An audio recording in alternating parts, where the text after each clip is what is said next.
The rain hammered against the windshield of the midnight black Bentley, turning the Boston streets into blurred rivers of light and shadow.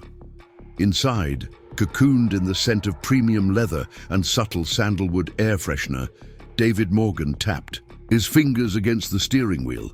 Traffic stretched ahead like an immovable metal glacier, brake lights glowing red through the downpour. Before we jump back in, tell us where you're tuning in from. And if this story touches you, make sure you're subscribed. Because tomorrow, I've saved something extra special for you. How much longer? The voice from the rear seat sliced through the rhythmic patter of rain. Maxwell Reed, tech billionaire and CEO of Quantum Horizons, didn't look up from his tablet, his face illuminated in a blue-white glow. "At least 40 minutes, sir," David replied, his eyes flicking between the rearview mirror and the endless line of vehicles ahead. "There's been an accident on the Tobin Bridge," Reed sighed, the sound of a man who measured time in seven-figure increments. "We can't miss this meeting. The Cambridge Institute researchers won't wait." David nodded silently. 6 months as Reed's driver had taught him when to speak and when to disappear into the background. He'd gotten good at disappearing. It was a skill he'd perfected long before taking this job.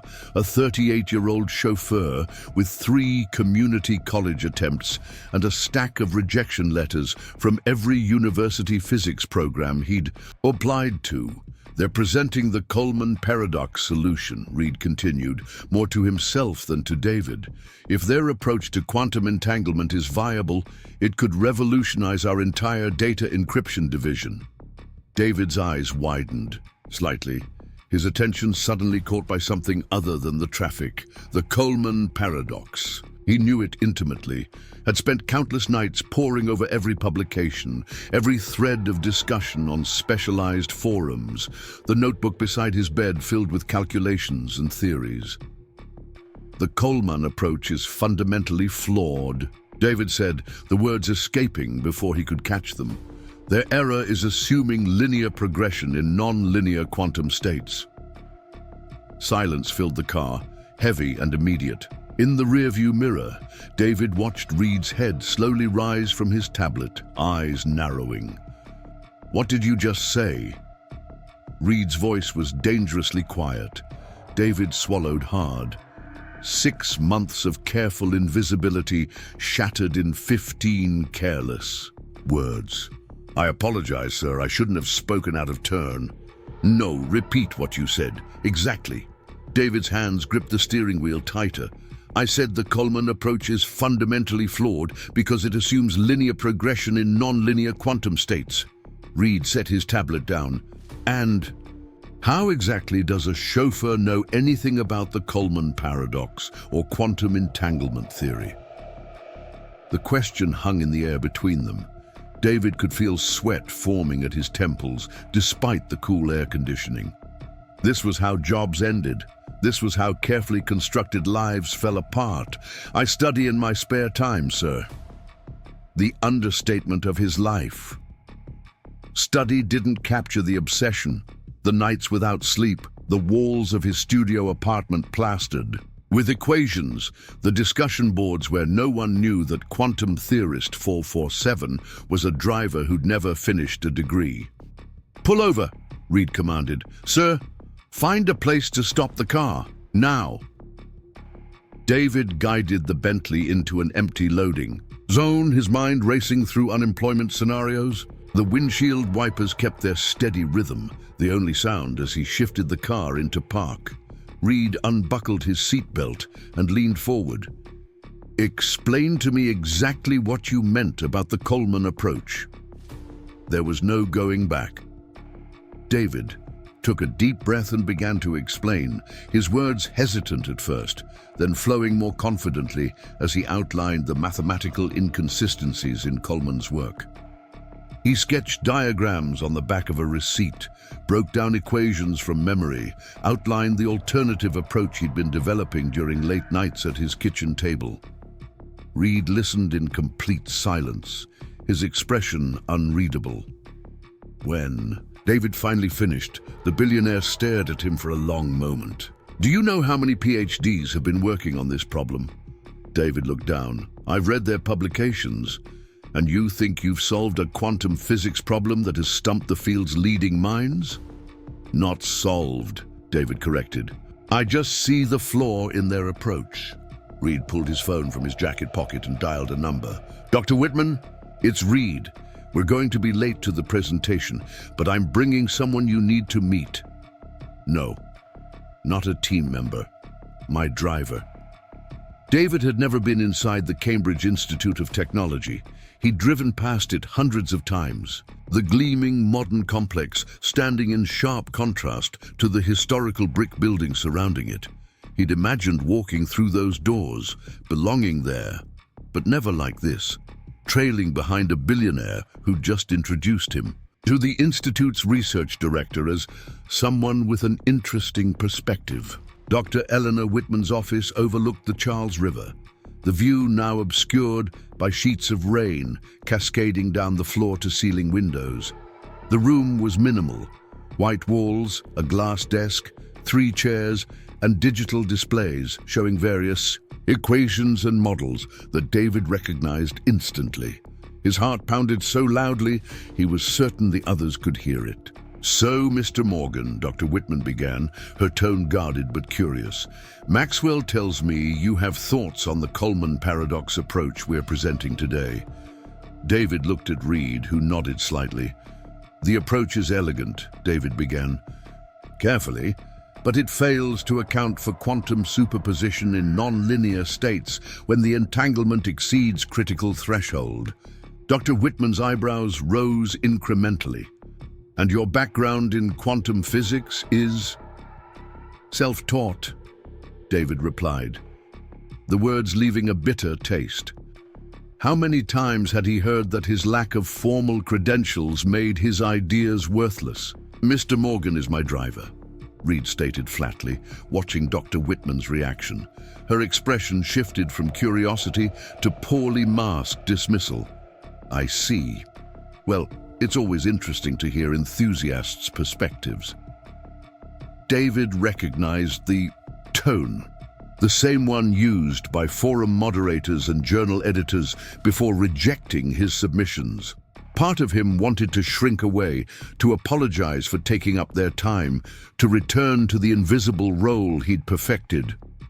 But another part, the part that stayed up until 3 a.m. working through equations, straightened his shoulders. The error occurs in the third variable of the matrix when applied to entangled particles, he said, stepping toward one of the digital displays. May I? Without waiting for permission, he tapped the screen, bringing up the keyboard interface. His fingers moved across it with practiced precision, modifying the equation displayed there.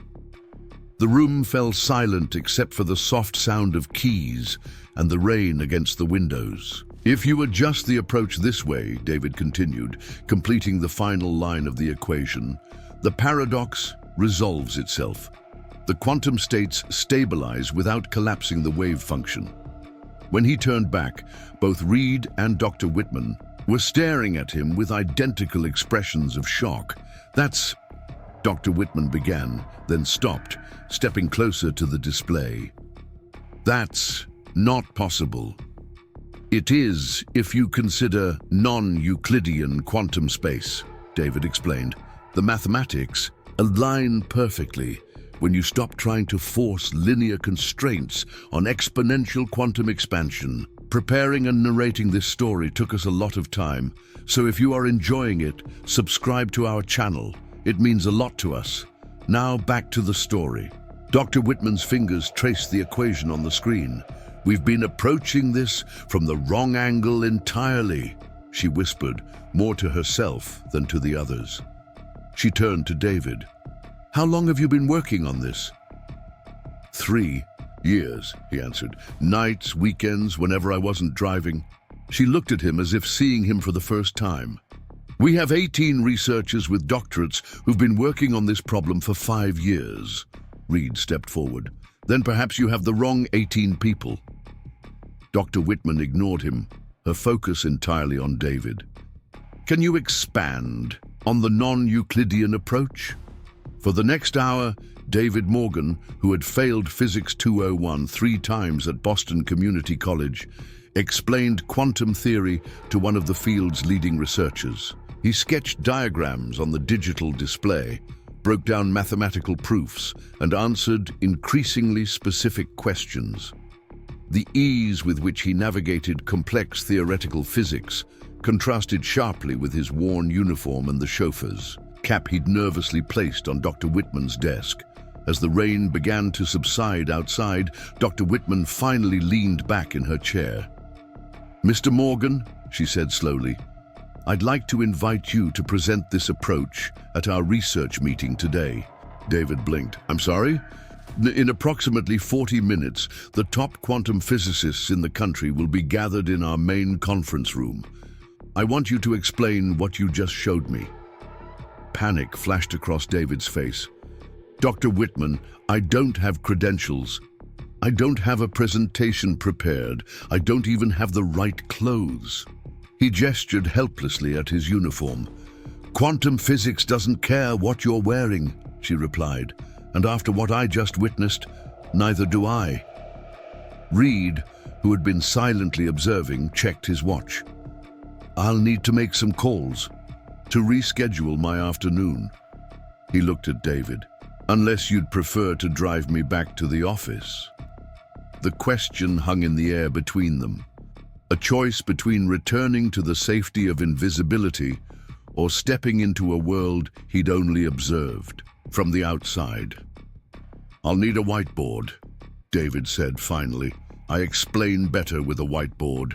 Boom! The Cambridge Institute's main conference room felt like a gladiatorial arena. Tiered seating surrounded a central presentation area where David stood, trying not to visibly tremble. 40 pairs of eyes watched him with expressions ranging from curiosity to undisguised skepticism. These weren't just any physicists. These were the architects of modern quantum theory, the names attached to the papers he'd read by flashlight after his mother had gone to sleep, not wanting to waste electricity on what she called his impossible dream. Dr. Whitman stood at the front of the room. "Before we proceed with the scheduled presentation, I'd like to introduce an unexpected contributor to our work on the Coleman paradox. This is David Morgan, who has proposed an alternative approach I believe warrants your attention." A murmur rippled through the audience. David caught fragments of whispers. "Who is he? Never heard of him. Which university?" Dr. Whitman turned to David and nodded. The floor was his. He moved to the whiteboard, picked up a marker, and hesitated for just a moment. In that pause, he saw his entire life. The small apartment in South Boston where he'd grown up. His mother working double shifts. The scholarship he'd lost after his first failed semester. The succession of jobs, culminating in the chauffeur position he'd held for 6 months and would probably lose today. Then he began to write. The equations flowed from his hand as naturally as breathing. He spoke as he worked, his voice growing stronger with each line, each variable, each logical progression. He explained the fundamental flaw in the traditional approach to the Coleman paradox, outlined his non-Euclidean solution, and demonstrated how it resolved the critical failures that had stymied research for years. 15 minutes in, the whispers stopped. 30 minutes in, people were taking photos of his equations. 45 minutes in, a hand raised from the second row. "That's a fascinating approach, Mr. Morgan," said an older man with wire-rimmed glasses. "But have you considered the implications for quantum cohesion at the subatomic level? Wouldn't this create an unsustainable energy requirement?" David didn't hesitate. "It would, if we were still working within traditional energy constraints." He turned back to the board, adding a new set of equations. "But if we apply Vishwanath's principle to the energy differential, the system stabilizes naturally." Another hand, another question, then another, and another. What had begun as a reluctant courtesy was transforming into genuine scientific dialogue. These titans of quantum physics weren't humoring him anymore. They were engaging with his ideas, challenging his approach, building on his insights. In the back of the room, Maxwell Reed watched with an expression of growing satisfaction. Beside him, Dr. Whitman leaned over and whispered, "Where did you find him?" "Driving my car," Reed replied without taking his eyes off David. "Some people spend their lives in the wrong seats." By the time David finished his impromptu presentation, the sun had broken through the clouds outside, sending shafts of light through the high windows of the conference room. He'd filled 4 whiteboards with equations, diagrams, and proofs. His chauffeur's jacket lay discarded over a chair, his sleeves rolled up to reveal arms ink-stained from markers with failing caps. The room was quiet for a moment after he finished. Then Dr. Elias Chandrasekhar, winner of the Nobel Prize in Physics 3 years earlier, stood up. "In 40 years of theoretical physics," he said, his voice carrying the weight of his reputation, "I have never seen an approach this innovative from someone without formal training." He turned to Dr. Whitman. "Elena, if you don't hire this young man immediately, I will." The room erupted in laughter, but David could see the seriousness behind the joke. Dr. Whitman was already nodding. "Mr. Morgan," she said, "I think we have a lot to discuss." The Institute's cafeteria was nearly empty by the time the meeting ended.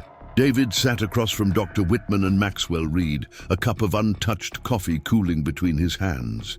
His mind was still reeling from the events of the day, from the way his life had veered so dramatically from its expected course. "We'd like to offer you a position as a special researcher," Dr. Whitman was saying. "The Institute has discretionary funding for exceptional cases, which this certainly qualifies as." David stared at her. "But I don't have a degree. I don't have any formal qualifications." "What you demonstrated today can't be taught," she replied. "We have plenty of people with degrees. What we need is your perspective." Reed leaned forward. "Consider it a necessary correction, Mr. Morgan. You've been in the wrong place. Today we're fixing that." David looked down at his hands, the same hands that had opened car doors for the wealthy and powerful just hours earlier. "I've been trying to break into this field for almost 20 years, he said quietly. "I've submitted papers under pseudonyms. I've joined online forums. I've begged universities to let me audit classes. No one would even look at my work. And yet, you persisted," Dr. Whitman noted. "Why?" David thought about all the nights he'd fallen asleep, surrounded by physics textbooks. About the rejection, letters he kept in a box under his bed.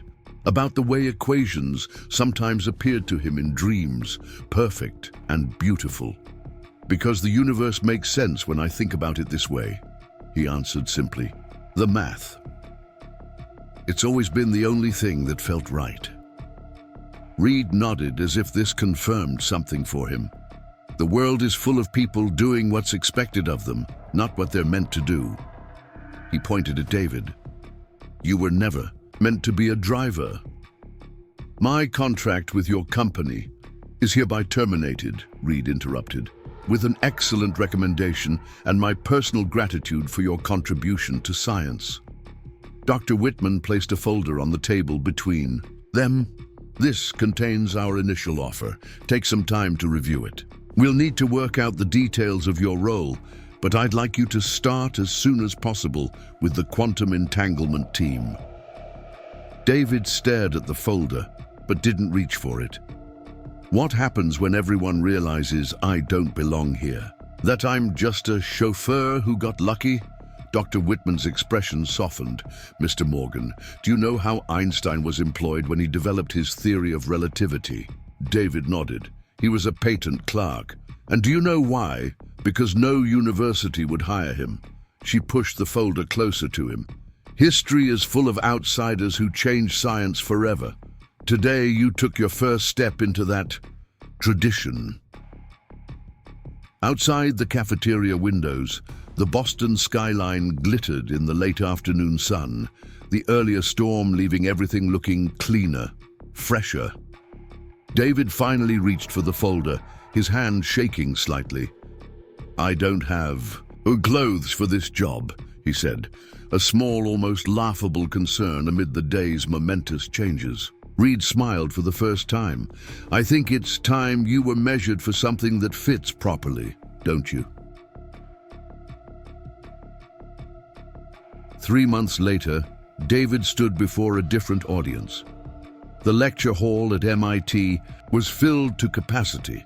Students and faculty crowded together to hear about the breakthrough approach to the Coleman paradox that had sent shockwaves through the physics community.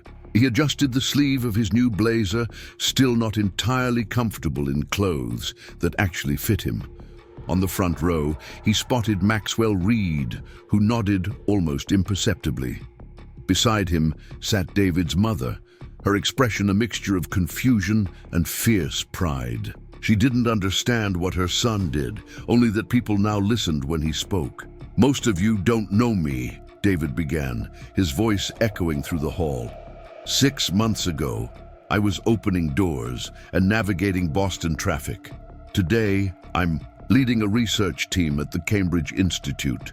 He paused, looking out at the sea of faces, some curious, some skeptical, just like that day in the conference room.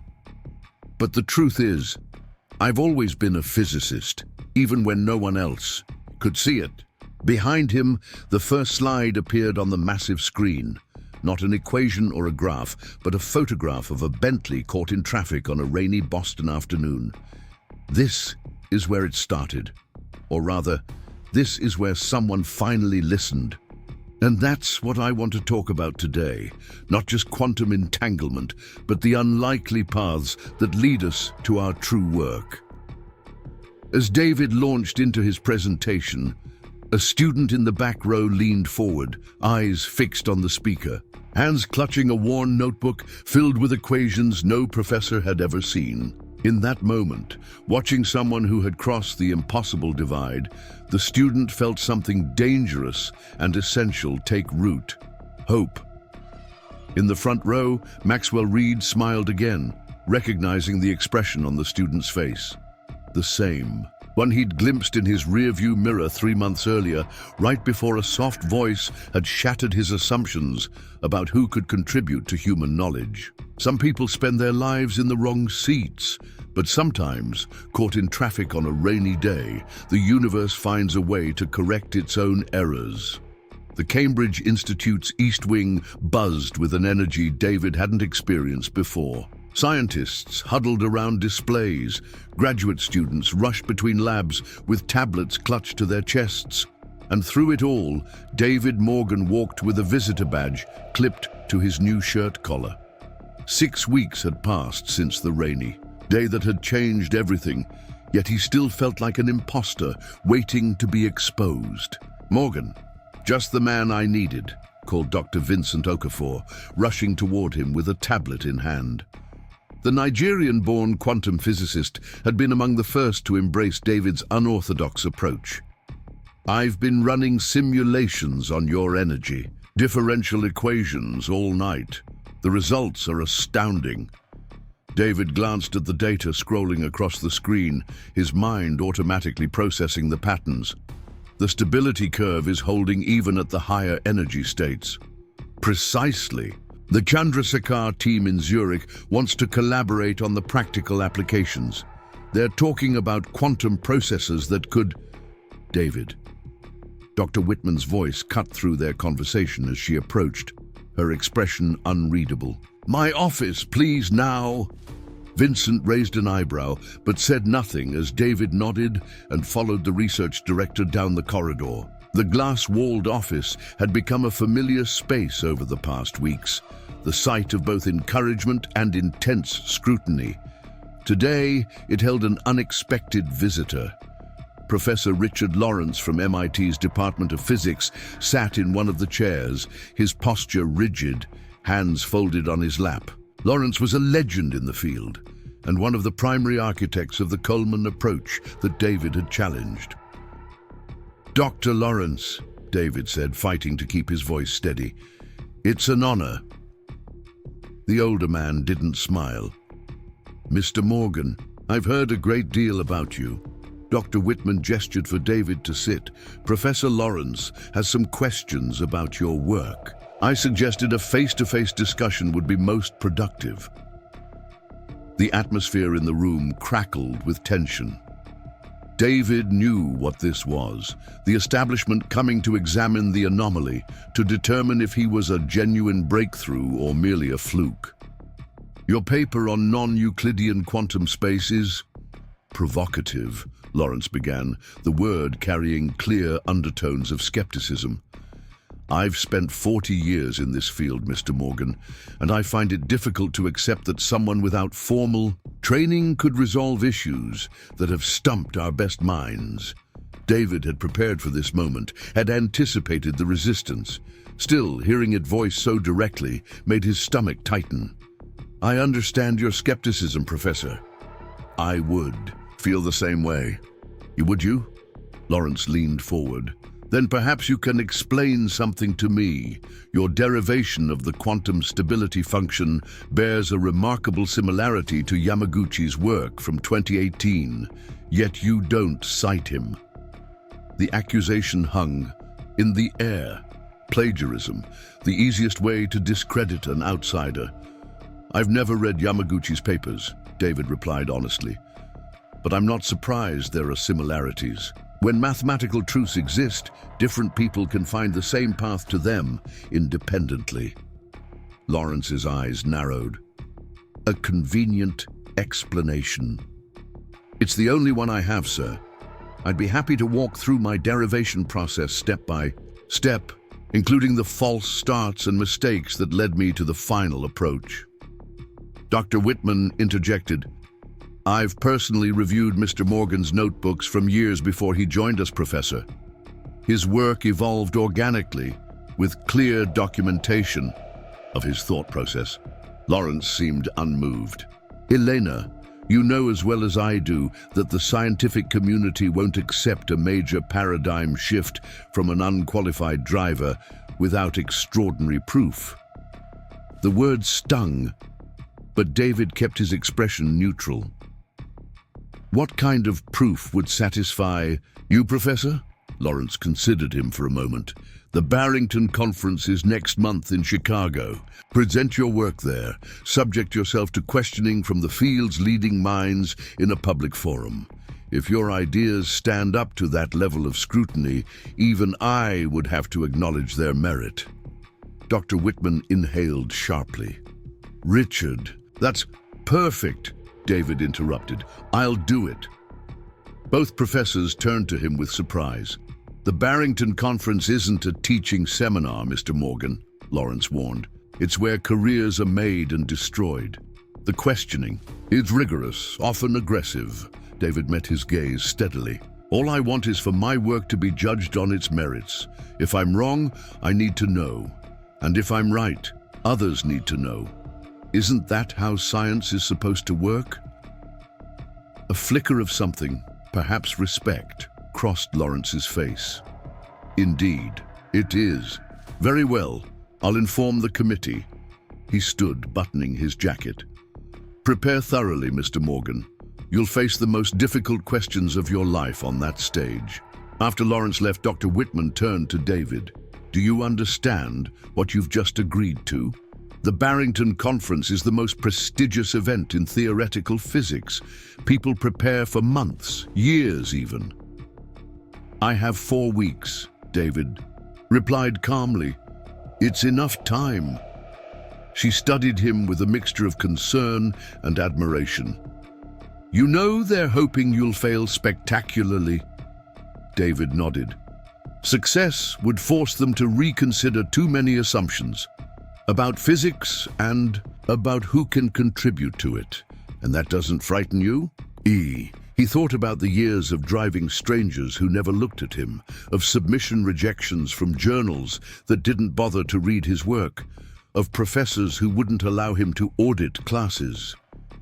"What frightens me is going back to being invisible," he said. The news spread through the institute like wildfire. The chauffeur-turned-physicist would face trial by fire at Barrington. Reactions varied. Some researchers offered support, others maintained a professional distance, not wanting to be associated with David if he failed. A few actively hoped for his downfall, seeing his unorthodox path as a threat to the credentials they'd spent decades acquiring. Reed Laboratories, the research division of Maxwell Reed's company, offered David unprecedented resources. Access to their quantum computing facilities, simulation software, technical writers, presentation coaches. Reed himself was instrumental, pulling strings to ensure David's place at the conference, despite objections from traditionalists on the committee. "They're setting a place for you at the table," Reed told him during a late-night call as David worked in his new apartment, a modest but comfortable space in Cambridge, a far cry from the basement unit he'd occupied for years. "Make sure they remember who you are when you sit down." David's preparation consumed him completely. He lived and breathed the theoretical framework he'd developed, stress testing it against every possible objection, refining his mathematical proofs, and preparing responses to anticipated challenges. The whiteboard walls of his apartment disappeared beneath layers of equations, annotated with sticky notes and connecting threads. On the rare occasions he ventured outside his work, David found himself dwelling on the journey that had brought him here. He visited his mother in her assisted living facility, trying to explain his new life in terms she could understand. "So you're not driving cars anymore?" she asked, her eyes clouded by advancing dementia. "No, Mom. I'm working with scientists now, on physics problems." She patted his hand. "Your father always said you were too smart for your own good." A familiar refrain, though his father had been gone for 20 years. "Are you happy, Davy?" The question caught him off guard. In all the chaos and preparation, he hadn't stopped to consider happiness. "I think I am," he answered truthfully. "For the first time, I'm doing what I was meant to do." She smiled vaguely. "Then your father would be proud." 3 days before the conference, Dr. Whitman called David to her office again. This time, she wasn't alone. A woman in a tailored suit stood by the window, her expression sharp and assessing. "This is Carolyn Vance from the Institute's Public Relations Department," Dr. Whitman explained. "The Barrington Conference has generated unexpected media interest in your story." Vance stepped forward. "Mr. Morgan, we've received interview requests from major scientific publications and mainstream media outlets. Your background makes for a compelling narrative." David frowned. "I'm focused on the science, not on being a narrative." "The two aren't mutually exclusive," Vance countered. "Like it or not, you've become a symbol, the outsider challenging the establishment, the chauffeur with the beautiful mind. The public loves this story. I didn't do this for publicity." "No one thinks you did," Dr. Whitman assured him. "But your success could inspire others who've been excluded from traditional academic paths. There's value in that." David considered this. The idea of becoming a public figure made him deeply uncomfortable.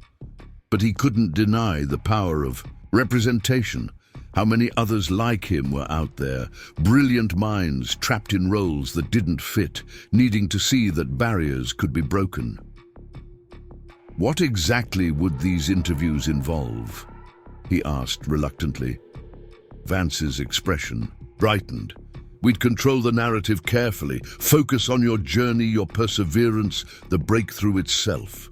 The Institute would handle logistics and preparation." "I'll consider it," David conceded, "after the conference, if there's still anything to talk about." The morning of his departure for Chicago, David stood in his apartment, surrounded by the constellation of equations that had consumed his life. His presentation was prepared, his responses rehearsed, his mathematical proofs checked and rechecked. There was nothing more to do but face whatever awaited him. His phone chimed with a message from Reed, car waiting downstairs. The irony wasn't lost on him as he gathered his materials and headed down. A black town car idled at the curb, the driver standing beside the rear door in a uniform nearly identical to the one David had worn for years. "Mr. Morgan," the driver nodded, opening the door. David hesitated, a strange sense of dislocation washing over him. "Thank you," he said more emphatically than necessary. He made eye contact with the driver, seeing in the man's neutral expression a reflection of his former self. "You're welcome, sir," the driver replied, a flicker of surprise crossing his face at the genuine acknowledgement. As the car pulled away from the curb, David watched Cambridge recede through the window. The world looked different from the back seat, more distant, more curated. He thought about all the passengers he'd carried who had never really seen him, and wondered how many other invisible people with extraordinary minds he himself had failed to notice. The grand ballroom of the Chicago Quantum Center hummed with the energy of 600 physicists, researchers, and graduate students. The Barrington Conference had always been the premier gathering in theoretical physics, but this year's attendance had broken records, fueled by rumors of the unconventional presenter who would take the stage on the second day. David spent the first day in a fog of anxiety and anticipation, barely registering the presentations that preceded his. He recognized faces from textbooks and journal publications, legends in the field who now nodded to him in hallways with expressions ranging from curiosity to thinly veiled skepticism. That evening, he found himself at a reception he'd hoped to avoid, nursing a glass of sparkling water in a corner while the scientific elite networked around him. A young woman approached, her conference badge identifying her as Dr. Samira Tirani from CERN. "You're him, aren't you?" she asked without preamble, "the driver who solved Coleman." David had grown weary of this introduction. "I'm David Morgan, yes. I've read your paper twice." Her eyes were intense, evaluating. "Your approach is either brilliant or completely wrong. I haven't decided which." He almost smiled. "That's fair. Tomorrow you can help me figure out which it is." "I'll be there," she promised. "Front row. I have 17 questions prepared." This time he did smile. "I look forward to them." As she walked away, David noticed a cluster of older men watching their interaction, their expressions disapproving. Among them stood Professor Lawrence, deep in conversation with a white-haired man whose face David recognized from the Nobel Committee. "Don't let them intimidate you," came a voice from behind. David turned to find Dr. Elena Whitman holding 2 glasses of wine. She offered him one, which he declined with a small shake of his head. "They've had decades to become comfortable in these spaces," she continued. "You've had weeks. They don't think I belong here," David observed. "No," she agreed, "they don't, which is precisely why you need to show them they're wrong." Across the room, Maxwell Reed entered, commanding attention in his bespoke suit and characteristic confidence. Heads turned, conversations paused. The business world's intersection with pure science always created a stir. Reed scanned the crowd until he spotted David, then made his way over. "Morgan," he greeted, clapping David on the shoulder. "Ready? I'm for tomorrow." "As I'll ever be." Reed studied him. "I've sat through hundreds of presentations by people with every possible credential. None of them had what you have, which is the hunger of someone who's been kept outside looking. And use it."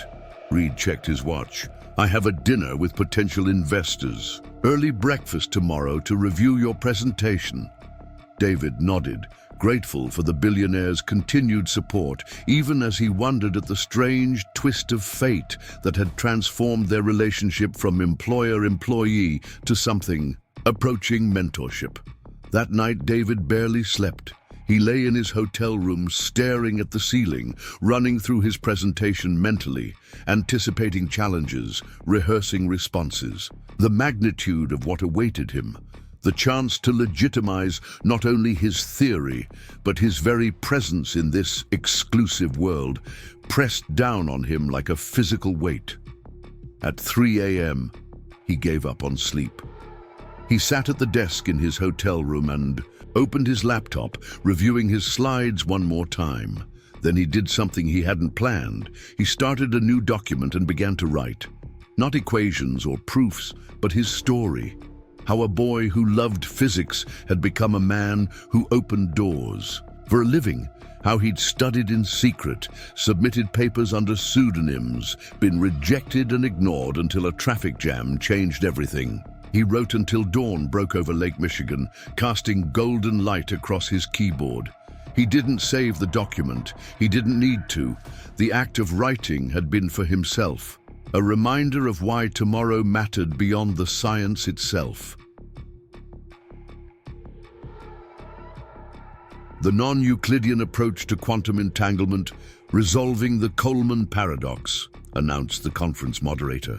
Presented by David Morgan, Special Researcher, Cambridge Institute of Technology. David approached the podium, acutely aware of the packed auditorium before him. Camera flashes punctuated the audience, unusual for a scientific conference. But this had become more than a typical presentation. The whispers that had followed him through the halls yesterday had crystallized into an almost palpable expectation. He placed his notes on the lectern, took a deep breath, and looked up. In the front row, just as promised, sat Dr. Tehrani, pen poised over her notebook. Beside her, Professor Lawrence watched with narrowed eyes. Further back, he spotted Dr. Whitman and Maxwell Reed, the latter giving him an almost imperceptible nod. "Good morning," David began, his voice steadier than he'd expected.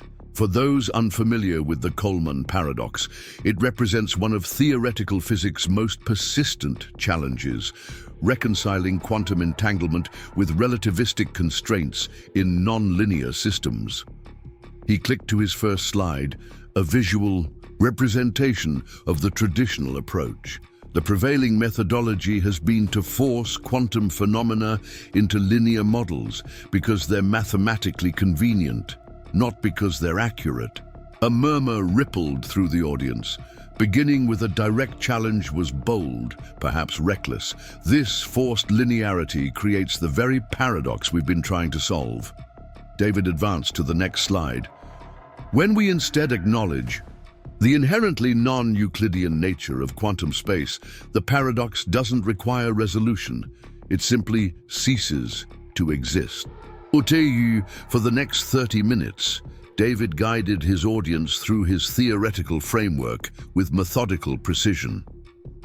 He presented the mathematical underpinnings, the experimental predictions, the implications for quantum computing and encryption. With each slide, the whispers diminished, replaced by the scratching of pens on notepads and the soft clicking of laptop keys. If this approach is valid, he concluded, it opens possibilities previously considered theoretical impossibilities, stable quantum interfaces, room temperature superconductors, and computational capacities orders of magnitude beyond our current limits. He paused, scanning the room. But I didn't come here to tell you I'm right. I came to subject these ideas to your collective expertise.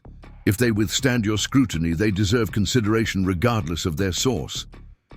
The moderator stepped forward. We'll now open the floor for questions. Dozens of hands shot up immediately. The moderator pointed to Dr. Tehrani. Your derivation of quantum stability assumes constant entropy at the boundary condition, she stated. How do you account for Heisenberg uncertainty at these critical points? David relaxed slightly. This was one of the questions he'd anticipated. The apparent conflict with Heisenberg disappears when we stop treating quantum states as discrete points and instead view them as probability fields in non-Euclidean space.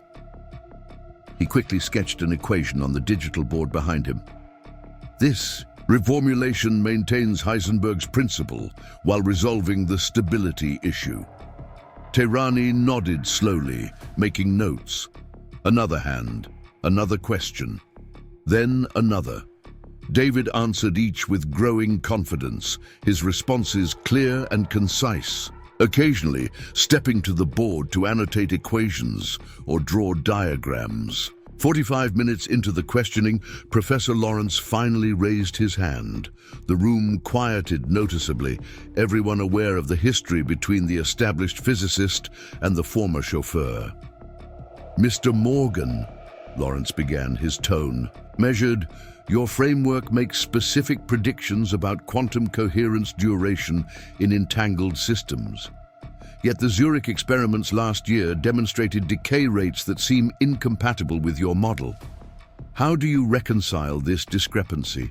The question cut to the heart of a potential weakness in David's approach, one he hadn't fully resolved in his preparation. He could feel hundreds of eyes on him, waiting to see if this would be the moment the outsider faltered. "That's an excellent question, Professor," David acknowledged. He paused, considering his options. He could attempt to deflect, could promise to address it in future work, could offer a partial answer. Instead, he chose honesty. "The Zurich results have troubled me as well," he admitted. "In fact, they kept me awake for several nights last month."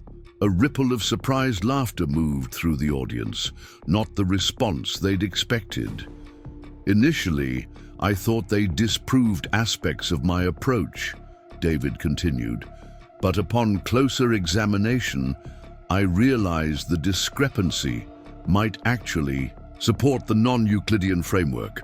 He turned to the board and quickly sketched a new set of equations. "If we reanalyze their data using these parameters, the decay rates actually match the predicted values from my model within experimental error margins." He turned back to Lawrence. "I've prepared a detailed analysis of this comparison, which I'd be happy to share with you and the Zurich team for verification." Lawrence's expression remained neutral, but he nodded slightly. "I would be interested in reviewing that analysis."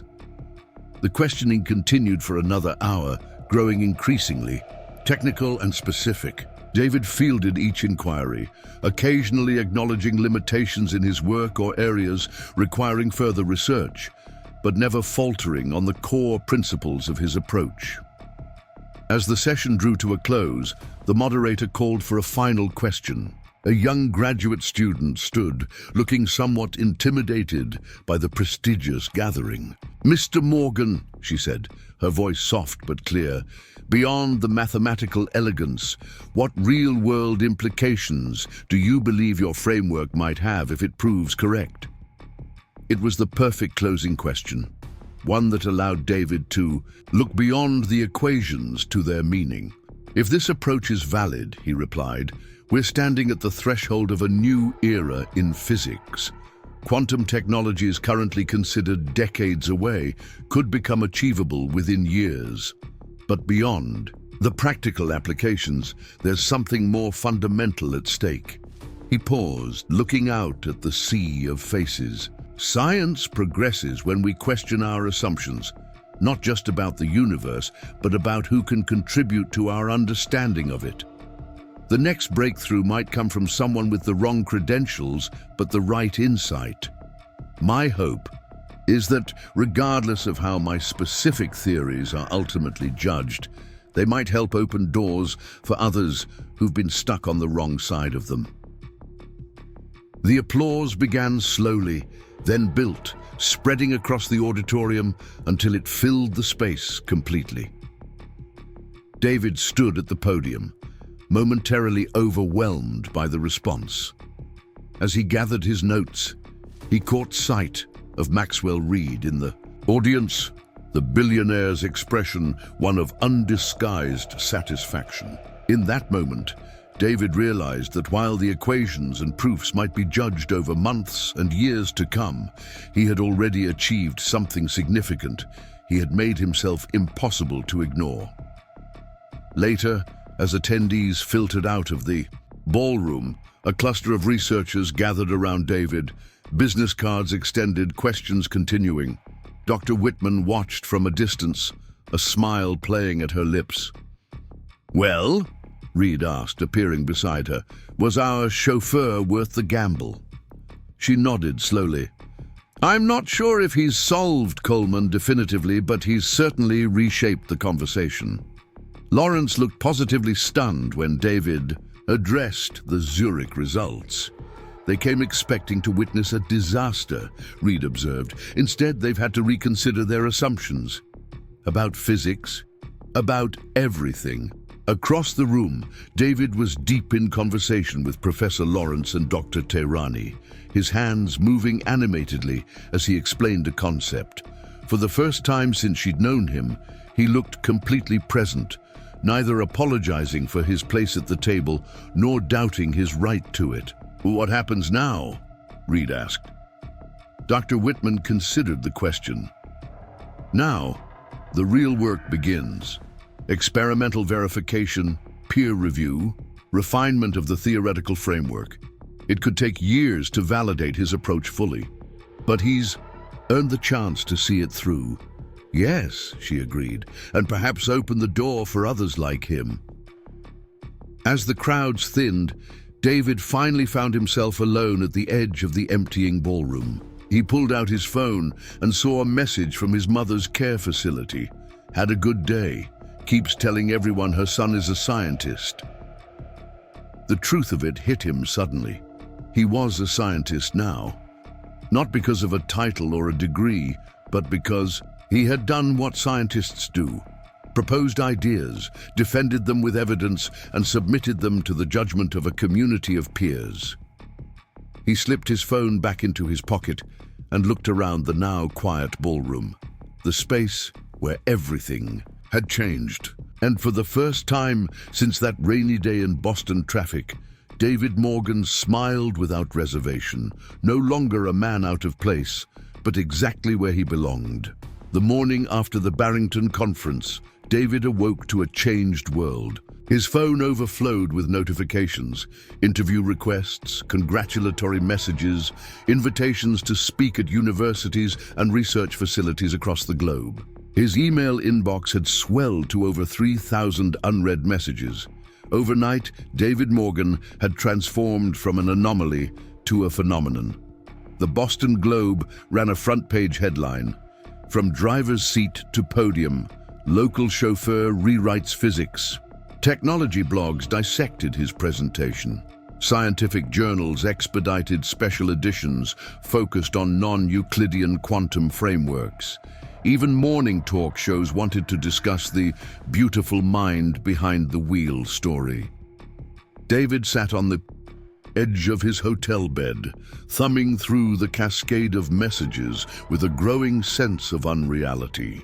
Among them was a text from Reed. "Turn on CNBC now." He fumbled for the remote and switched on the television.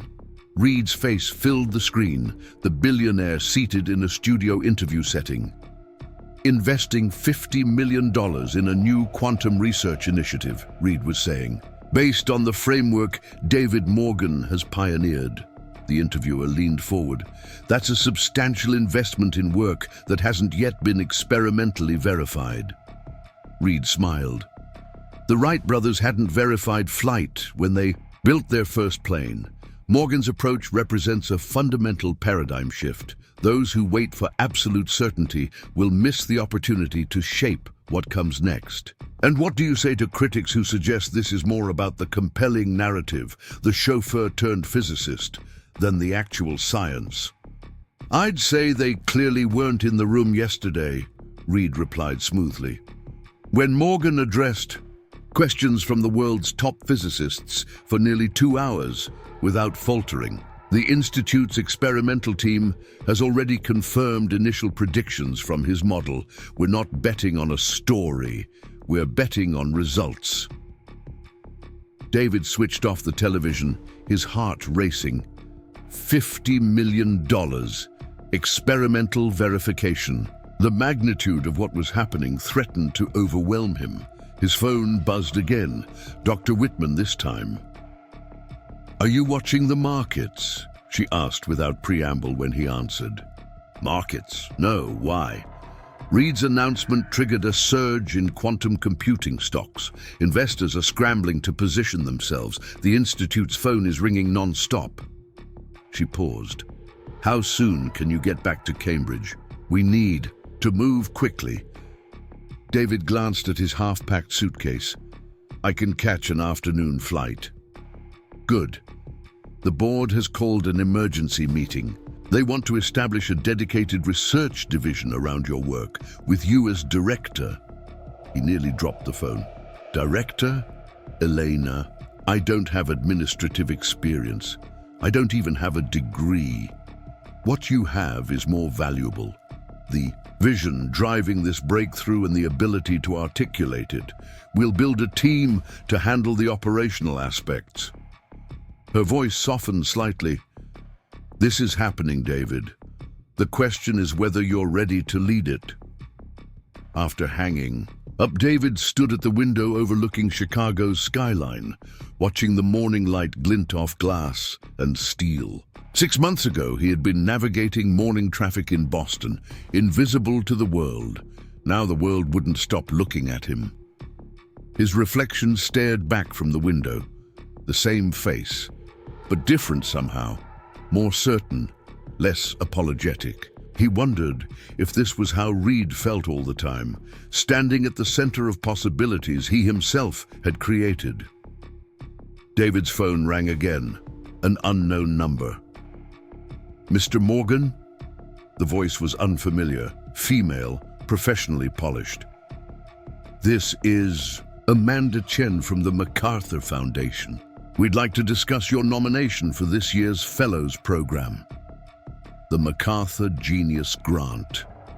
David closed his eyes. "I'm sorry, but how did you get this number?" "Professor Lawrence provided it. He's one of your nominators." Lawrence, the man who had challenged him at every turn, who had set up the Barrington confrontation, expecting David to fail, now nominating him for one of the most prestigious recognitions in American intellectual life. "I see," David said, unsure how else to respond. "We typically maintain strict confidentiality around nominations," Chen continued. "But given the unusual circumstances and public nature of your work, Professor Lawrence thought you might appreciate some advance notice. The official announcement won't come for several months." After thanking her and ending the call, David sat heavily on the edge of the bed.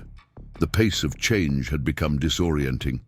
He hadn't even fully processed his acceptance at Barrington, and already the world was reshaping itself around his ideas. Around him, he picked up his notebook, the same one he'd carried for years, its pages filled with equations scribbled during lunch breaks between driving assignments, late at night in his old apartment, in coffee shops where no one had given him a second glance, the physical artifact of his journey. He ran his fingers over the worn cover, grounding himself in the tangible reminder of where he'd come from. His phone chimed with a boarding pass notification. Time to go home, to a home that no longer existed in the way it once had, to a life he was still learning to inhabit. The Cambridge Institute's main auditorium had been hastily converted into a press conference venue. Camera crews from major networks jostled for position. Scientific correspondents from international publications occupied the front rows. Institute staff had arranged the event with military precision, an orchestrated introduction of David Morgan to the world beyond Barrington. Backstage, David adjusted his new suit, another gift from Reed, who had insisted his former driver could no longer present himself to the world in off-the-rack clothing. The tailored fabric felt foreign against his skin, another layer of transformation he hadn't sought but couldn't refuse. Dr. Whitman approached, tablet in hand. "The statement has been finalized," she said, showing him the screen. "Just follow the talking points, keep technical details minimal, and defer complex questions to the upcoming paper publication." David scanned the prepared remarks. A sanitized, simplified version of his discovery, crafted for public consumption. This doesn't mention the years I spent developing these ideas while driving, he noted, or how many times I was rejected from programs and publications. The Institute's PR team felt those elements might come across as bitter, she explained carefully. We want to focus on the positive narrative, your perseverance, your ultimate success. Even if that means erasing part of the journey. David looked up from the tablet. The rejections are as much a part of this story as the breakthrough. Dr. Whitman's expression softened. This is just a starting point, David. You'll have plenty of opportunities to share the complete story. But first impressions matter, and right now, the world is forming its impression of you. He nodded reluctantly. I understand. Just breathe, she advised, squeezing his arm gently. You face the world's top physicists at Barrington. This is just camera lenses and curious minds. When David stepped onto the stage minutes later, the flash of cameras was blinding. He blinked against the light, adjusting to the sensation of hundreds of eyes fixed upon him. The podium felt like a shield and a spotlight simultaneously. Good afternoon, he began, his voice steady despite the racing of his heart. My name is David Morgan. Until recently, I was a professional chauffeur here in Boston.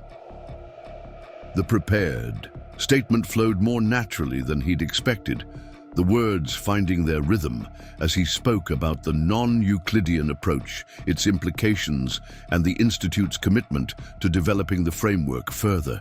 The faces before him registered varying degrees of comprehension, science correspondents nodding along, general media looking for sound bites, photographers capturing his every expression. When he finished the statement, the room erupted with shouted questions. A moderator from the Institute stepped forward, calling on reporters one by one. New York Times, announced a woman in the second row.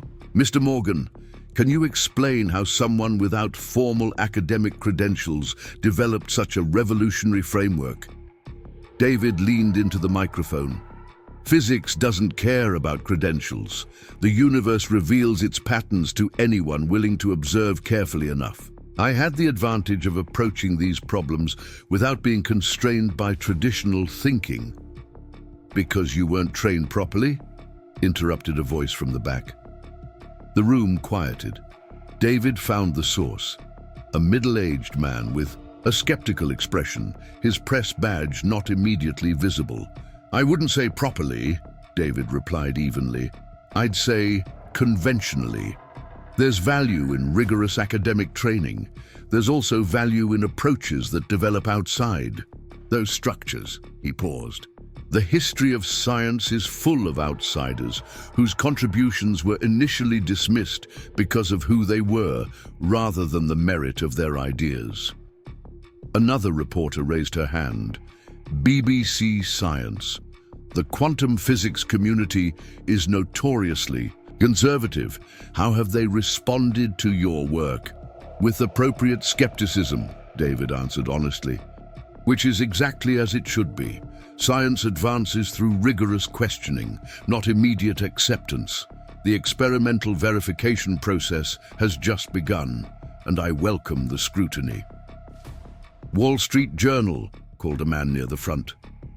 Maxwell Reed has announced a $50 million investment in your approach. Some critics suggest this commercializes fundamental research prematurely. Your response? David considered the question carefully. Theoretical frameworks ultimately need to bridge to practical applications. Mr. Reed's investment accelerates that process but doesn't alter the scientific method. All results will be published and peer-reviewed according to standard practices. The questions continued for nearly an hour, ranging from deeply technical inquiries about quantum coherence to personal questions about David's background and family. He navigated them with growing confidence, occasionally deferring to Dr. Whitman on institutional matters, but otherwise maintaining his voice. As the conference drew to a close, a final question came from a young reporter in the back row. Boston Chronicle. Mr. Morgan, you've gone from opening doors for the wealthy to opening new pathways in theoretical physics. What would you say to others with unconventional backgrounds who have ideas but lack traditional credentials? The question cut through the performative aspect of the press conference, touching something genuine. David leaned away from the prepared talking points, finding his authentic voice. I'd say that rejection isn't evidence of your limitations. Sometimes it's just evidence of others' limited imagination. True ideas have a persistence that outlasts conventional barriers. Find the people who will listen, even if they're not the people you expected. And remember that the most important credential is the quality of your thinking, not the pedigree of your education. As he left the stage, David caught Dr. Whitman's expression, a mixture of approval and concern at his departure from the script. But it was Reed's nod from the back of the room that reassured him he had struck the right note. The Quantum Horizons initiative took shape with remarkable speed. Within weeks, the Cambridge Institute had allocated dedicated laboratory space, recruited additional researchers, and established a formal structure with David as scientific director and Dr. Whitman as administrative director. Reed's investment funded cutting-edge equipment and competitive salaries for a team that soon grew to 30 scientists. David's days transformed completely. He no longer drove anywhere. He was driven. He no longer opened doors. Doors opened. And for him, conference calls, team meetings, experimental design reviews, and endless correspondence filled his calendar from dawn until well past dusk.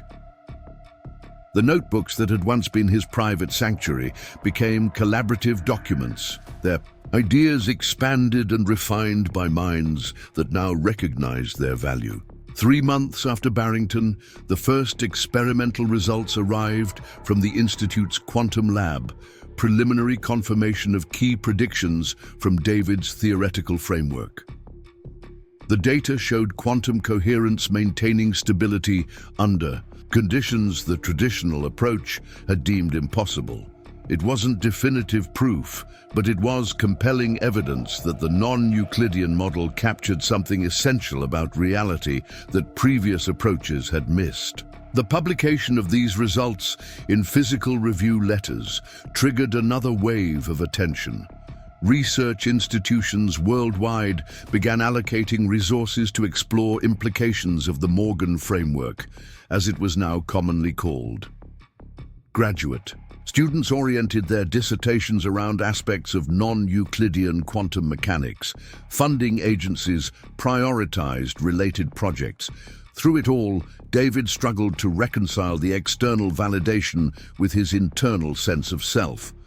The imposter syndrome that had plagued him during his first weeks at the Institute never fully dissipated. Some mornings he would wake with a start, momentarily disoriented, expecting to find himself back in his basement apartment, preparing for another day behind the wheel. On one such morning, about 6 months after the press conference, David received an unexpected visitor at his office. Professor Richard Lawrence stood in the doorway, more casually dressed than David had ever seen him, a manila envelope tucked under his arm. "Professor," David greeted him, rising from his desk. "This is a surprise." Lawrence nodded. "I was in Cambridge for a committee meeting. Thought I'd stop by to see how the wunderkind is faring." Despite the faintly sardonic tone, there was no real edge to Lawrence's words. The dynamic between them had shifted, not quite to friendship, but to a guarded mutual respect. "We're making progress," David replied, gesturing for Lawrence to sit. "The quantum coherence experiments are particularly promising." "I've read the preliminary papers," Lawrence acknowledged. "Impressive work." "Thank you, that means a lot coming from you." Lawrence's mouth quirked in a half smile. You know, when I first heard about you, a chauffeur claiming to have solved what my colleagues and I had been working on for decades, I was certain it was either a hoax or a fluke. I remember, David said dryly. I was wrong, Lawrence stated plainly. Not just about your specific approach, but about something more fundamental. He placed the manila envelope on David's desk. This arrived at my office by mistake. It's addressed to you. David opened the envelope and withdrew its contents, a stack of papers with a cover letter from the American Physical Society. His breath caught as he read the first paragraph. This is your nomination for the Dirac Medal, Lawrence finished for him, one of the highest honors in theoretical physics. Typically reserved for lifetime achievements, but occasionally awarded for singular breakthroughs. He paused. I was one of the nominators.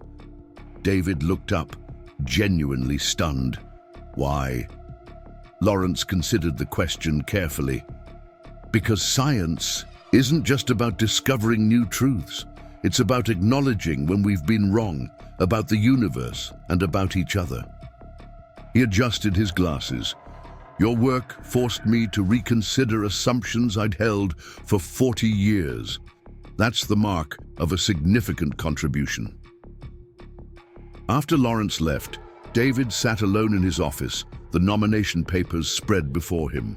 Through the floor-to-ceiling windows, he could see the Institute's main quadrangle, where students and researchers crossed paths, engrossed in conversations that might lead to the next breakthrough. He had a clear view of the parking area where chauffeurs occasionally waited for distinguished visitors. His phone chimed with a calendar alert, meeting with Reed Labs, quantum computing applications. Another busy day in his new life. He gathered the nomination papers, tucked them into his briefcase, and headed for the conference room, his mind already shifting to the challenges ahead. At the meeting, Reed sat at the head of the table, flanked by engineers and business development executives. David took his place opposite Reed, still sometimes struck by the reversal of their positions. No longer driver and passenger, but partners in a scientific revolution. The quantum coherence results create an opening, Reed began, without preamble. We need to accelerate the practical applications track. My tech division believes we can develop a prototype quantum processor using your framework within 18 months. One of the engineers, a woman named Tara Wilson, pulled up a schematic on the main display. The non-Euclidean model allows for stable qubit interaction at significantly higher temperatures than conventional approaches, she explained. This could eliminate the need for extreme cooling systems, making quantum computing commercially viable years ahead of current projections. David studied the design. The entanglement mechanism still needs refinement. We haven't fully characterized the boundary conditions under physical implementation. That's why we've assembled this team, Reed countered, to bridge theory and application. He leaned forward. David, do you understand what we're on the verge of here? Not just academic accolades, but technology that will redefine computing, encryption, materials science, entire industries. The meeting continued for hours, technical details interspersed with market projections and development timelines. Throughout, David found himself teetering between scientific caution and the exhilarating possibilities Reed outlined. The practical implementations of his theoretical work were taking shape faster than he had imagined possible. As the meeting concluded, Reed asked David to stay behind. When the room had cleared, the billionaire studied his former driver with an appraising eye. You've adapted remarkably well, Reed observed, from the back seat to the boardroom in less than a year. David shrugged. I'm still finding my footing. False modesty doesn't suit you, Morgan. Reed smiled slightly. I've watched you transform from someone who spoke only when spoken to into someone whose words reshape our understanding of reality. I'm the same person, David insisted, just in different circumstances. Reed shook his head. No one is the same person when their context changes this dramatically. He leaned forward. I've been thinking about our first conversation in the car that day. You spoke up despite years of training yourself to remain invisible. Why? David had asked himself the same question many times. I guess I reached a tipping point, he answered, finally, where the need to be heard outweighed the consequences of speaking. And now that you're heard, really heard, what will you do with that voice? The question caught David off guard. Reed continued before he could respond. The Institute, the accolades, even my investment, these are platforms, not destinations. The question is what you build on them. David considered this. I want my work to advance our understanding of quantum mechanics, obviously. But beyond that, he paused, formulating thoughts he hadn't fully articulated before. I want to create pathways for others like me, people with capacity but without access. Reed nodded, seemingly satisfied. That's a worthy second act. He stood, signaling the end of their conversation. The car will take you back to the Institute, whenever you're ready. As David gathered his materials, he was struck by the irony. Still being driven, just under very different circumstances. He thought about Reed's question about his voice, about what he wanted to build now that people were listening. The answer came to him later that evening as he reviewed applications for research positions within the Quantum Horizons initiative. Every CV followed the same pattern. Prestigious universities, advanced degrees, recommendation letters from established names in the field. The applicant pool reflected the same system that had excluded him for so many years. The next morning, David called a meeting with Dr. Whitman and the Institute's hiring committee. I want to establish an alternative pathway into our research. Team, he began, specifically for individuals without traditional credentials. The committee members exchanged glances. One of them, Dr. Harris, voiced the obvious concern. While I appreciate the sentiment given your background, David, quality, control in research is essential. Nah, I'm not suggesting we lower standards, David clarified. I'm suggesting we assess capability differently, through problem-solving challenges, open submission of original work, demonstrated mastery regardless of where or how it was acquired. That would require significant resources to evaluate, another committee member pointed out. Yes, David agreed. And it's worth it. How many potential breakthroughs are we missing because brilliant minds can't get through our doors? Dr. Whitman, who had been listening silently, finally spoke. David's right. The Institute prides itself on innovation, yet our hiring practices are among our most conservative systems. She turned to the committee. Develop a proposal for this alternative pathway. Budget, criteria, implementation timeline. There was visible reluctance among some committee members, but no one directly opposed the initiative. As the meeting concluded, Dr. Whitman held David back. This matters to you, she observed. He nodded. Because I know I'm not unique. The circumstances that brought me here, Reed happening to hire me, happening to discuss quantum physics within, my hearing happening to be open-minded enough to listen, those are astronomical coincidences. How many others never get that moment? We can't save every hidden genius, David. No, but we can stop hiding behind credentialism to avoid doing the harder work of recognizing talent wherever it exists. Dr. Whitman studied him with newfound appreciation. You know, when you first arrived, many of us wondered if you were just a fascinating anomaly, a statistical outlier that proved nothing except its own exceptionality. And now I think you might be a prototype, she replied, of systems we haven't yet built but desperately need. The first round of what came to be called the Unconventional Talent Initiative launched 3 months later. The Institute announced an open challenge, a series of increasingly difficult problems in theoretical physics, mathematics, and computational modeling. No credentials required to participate, no names attached to submissions until final evaluation. The response overwhelmed their systems. Over 15,000 submissions flooded in from around the world. High school students, retail workers, retirees, immigrants whose foreign degrees weren't recognized, self-taught enthusiasts, people from circumstances where formal education was financially or culturally inaccessible. Most submissions showed earnest interest, but limited mastery.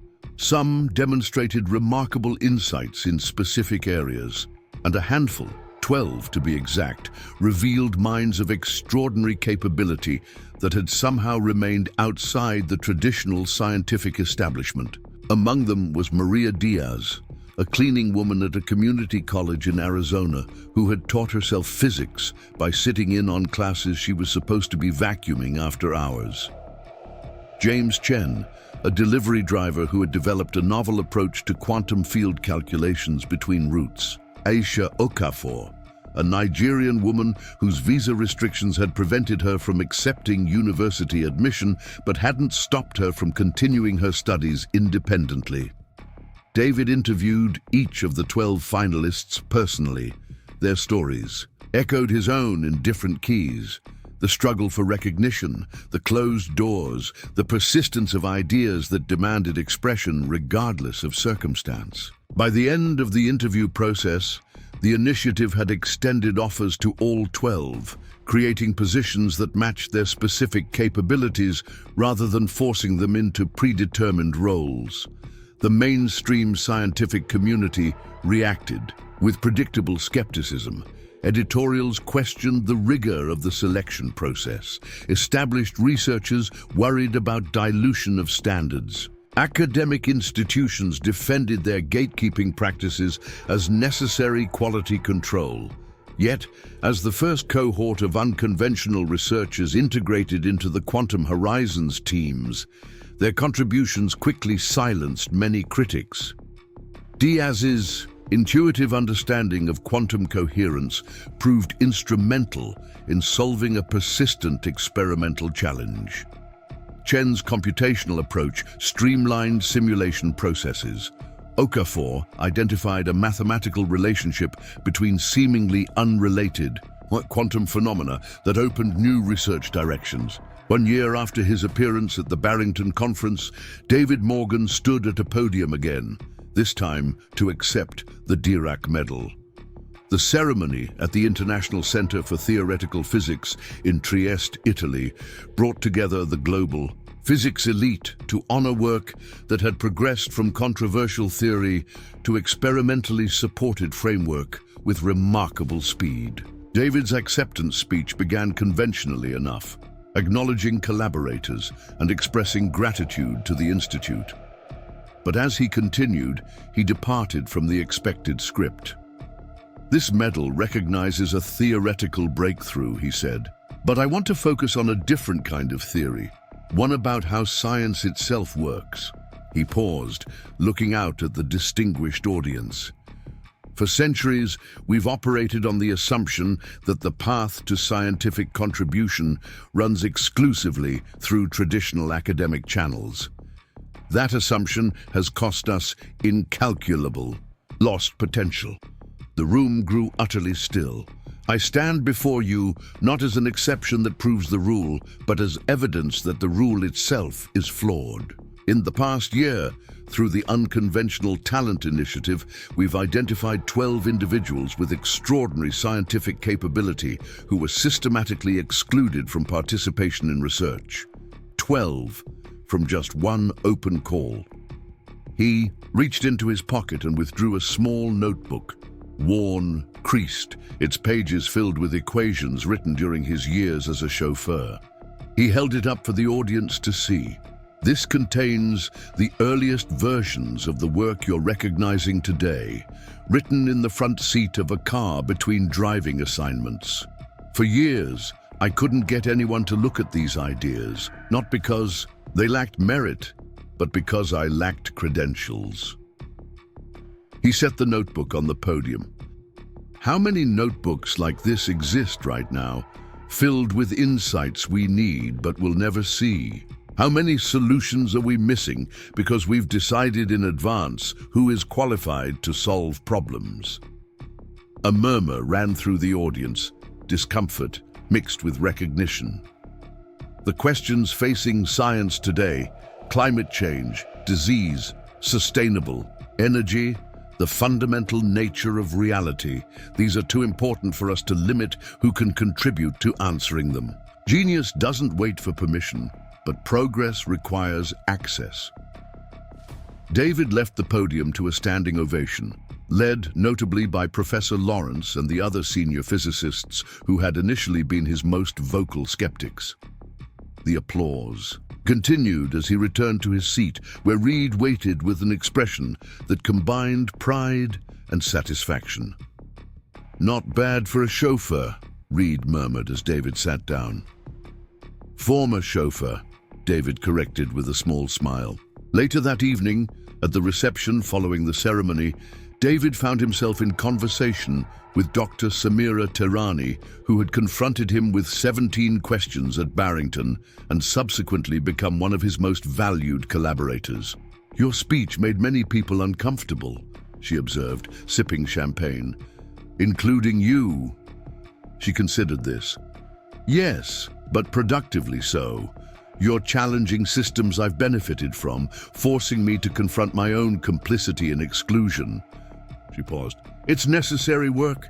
Across the room, David noticed Maria Diaz deep in conversation with a Nobel laureate, the cleaning woman turned researcher holding her own in a discussion about quantum field theory. Nearby, Aisha Okafor was explaining a concept to a cluster of attentive graduate students. James Chen was sketching equations on a napkin, while two senior researchers nodded with growing excitement. "It's working," Tehrani noted following his gaze. "Your other breakthrough." Before David could respond, his phone buzzed with a notification. He glanced down to see an email from Reed with a subject line that made his heart race. "Quantum, processor prototype successful." The message contained only 2 sentences. "First test exceeded all projections. We've done it." David looked up from his phone to find Reed watching him from across the room, raising his glass in a silent toast. They had done it, bridged from theory to application in less than 2 years, an achievement that would reshape technology for decades to come. Yet as he returned Reed's gesture, David found himself thinking not about the processor or the medal, or any of the external validations that had accumulated around his work. He thought instead about the first moment in that car, when he had heard Reed mention quantum resonance and something in him had refused to remain silent any longer. That was the real breakthrough, not the equations or the theory or even the applications. It was the moment when he had decided that his voice mattered, regardless of who was listening. 5 years later, David Morgan stood in the grand foyer of the newly constructed Morgan Institute for Unconventional Scientific Talent. The building gleamed with cutting-edge architecture, its design reflecting the unconventional thinking it was created to nurture. Glass walls, open collaborative spaces, and an absence of traditional hierarchical structures characterized the facility. The Institute represented the culmination of a vision that had evolved from personal vindication to systemic change. Funded by proceeds from the quantum computing patents and supplemented by donations from Reed and other tech visionaries, it operated on a radical premise that scientific talent could emerge from anywhere and that the most promising minds should be supported regardless of background or credentials. Through its doors had already passed hundreds of researchers who would never have found a place in traditional academic settings.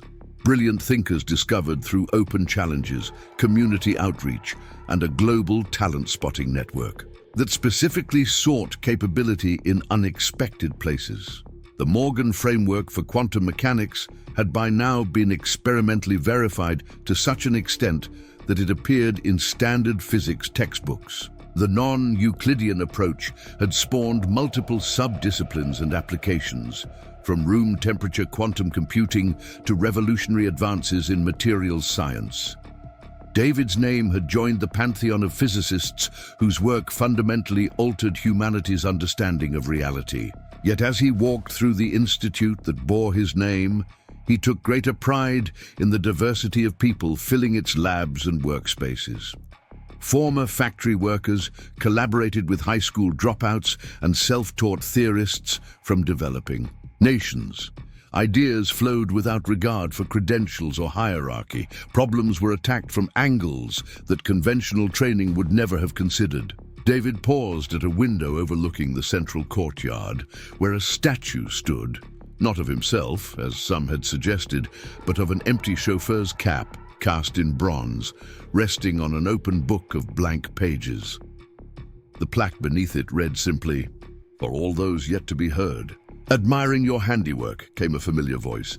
David turned to find Maxwell Reed approaching, older now, but still carrying himself with the same confidence and purpose. Their relationship had evolved over the years, from employer-employee to colleagues, to something approaching friendship. "Reflecting," David corrected, "on long journeys with unexpected destinations." Reed nodded. "When I hired you to drive my car, I was looking for someone who could navigate Boston traffic efficiently. Instead, I found someone who could navigate quantum reality." "Pure chance," David observed. "I don't believe that," Reed replied. "Not anymore. You would have found your way eventually. I just happened to be the door that opened first." They walked together through the institute, passing research teams engaged in animated discussions, whiteboards filled with equations, prototype devices under construction. The boundary between theoretical and applied science blurred here by design, allowing ideas to move rapidly from conception to implementation. "The quantum processor has transformed Reed Laboratories," Maxwell noted. "Our market position, our capabilities, everything. But this," he gestured at the institute around them, "this will transform science itself." David nodded.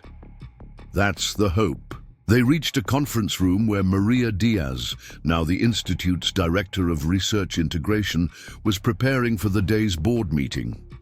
On the agenda, expanding the Unconventional Talent Initiative globally, with particular focus on regions where formal scientific education remained inaccessible to large populations. "Dr. Morgan, Mr. Reed," she greeted them, her confidence a far cry from the nervous cleaning woman David had first interviewed years earlier. "We're ready to begin whenever you are." As they took their seats around the table, joined by institute leaders and board members from diverse backgrounds, David felt the weight of the journey that had brought him here. From the invisible man behind the wheel to the visionary behind, a movement to transform how science identified and nurtured talent. Reed began the meeting with his usual directness. "5 years ago, we set out to prove a hypothesis.